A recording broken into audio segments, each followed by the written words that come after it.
Den her figur, den har jeg lavet i 2003. Den forestiller Ask Yggdrasil, og det var en figur, jeg lavede i forbindelse med et engelsk tv-selskab, som ville lave en udsendelse om gamle gudefigurer i træ.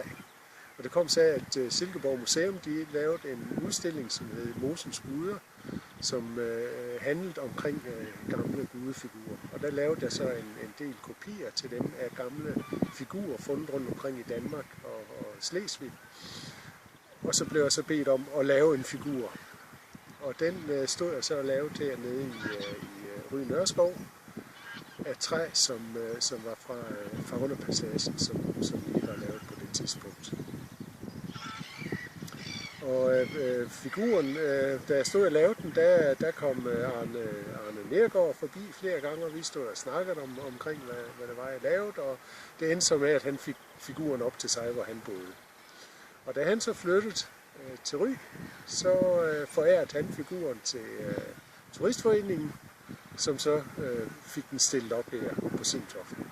Og det er så her, vi står i dag.